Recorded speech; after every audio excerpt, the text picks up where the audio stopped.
നമ്മുടെ വളർച്ച ഉള്ളിൽ നിന്നുമാണ് ആരംഭിക്കുന്നത്. ആകാരഭംഗി മാത്രം പോരാ, നമ്മുടെ അകവും വീര്യമുള്ളതാവണം. ഒരു വാക്ക് പറയുന്നതിന് മുൻപ് അല്പം സമാധാനമായി ചിന്തിച്ചതിനു ശേഷം തുടങ്ങുക. നമുക്ക് ആകെയുള്ളത് ഒരു നാവാണ്. അതുകൊണ്ട് മറ്റുള്ളവരെ വേദനിപ്പിക്കുന്ന വാക്കുകൾ ഉപയോഗിക്കണോ? ഭഗവാൻ എത്ര മനോഹരമായാണ് ആ നാവിനെ 32 പല്ലുകളാൽ ഭദ്രമാക്കിയിരിക്കുന്നത്. ആ നാവ് കൊണ്ടാണ് നമ്മൾ മറ്റുള്ളവർക്ക് വേദനയും സന്തോഷവും നൽകുന്നത്. ഭഗവാൻ നമുക്ക് 2 വാ തരാതിരുന്നത് ബുദ്ധിപൂർവമായിക്കൂടെ? അനാവശ്യമായി വാക്കുകൾ ഉപയോഗിക്കാതെ നിശബ്ദമായിരുന്നാൽ ഏറെ സമാധാനം. വാക്കുകൾ മൃദുവും പ്രചോദനവുമായാൽ എത്ര മനോഹരം. നിരന്തരമായ പരിശ്രമത്തിലൂടെ മാത്രമേ ഇങ്ങനൊരു ശീലം നമുക്ക് ഉണ്ടാക്കിയെടുക്കാൻ സാധിക്കുകയുള്ളൂ. മൃദുവായ സംഭാഷണത്തിൽ ആരാ വീഴാത്തത്?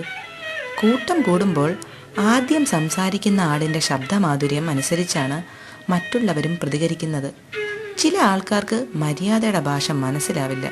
നമ്മളൊരു പൂച്ചയോട് "എക്സ്ക്യൂസ് മീ, ഒന്ന് മാറൂ" എന്ന് പറഞ്ഞാൽ അത് അനങ്ങുക പോലുമില്ല. എന്നാൽ ശബ്ദമൊന്ന് ഖനപ്പിച്ചാൽ മാത്രമേ ആ പൂച്ച മാറുള്ളൂ.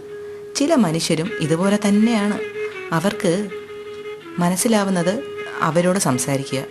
സാമം ദാനം ഭേദം, പിന്നെ ദണ്ണം. നിങ്ങൾ കഴിഞ്ഞ നാളുകളിലെ ശബ്ദത്തെക്കുറിച്ച് ഇനി ഓർക്കേണ്ടതില്ല. ഇനി വരാൻ പോകുന്ന നാളുകളിലെ ശബ്ദം നിങ്ങളുടേതാവട്ടെ. കണ്ണുകളിലൂടെയും നമുക്ക് സംസാരിക്കാം.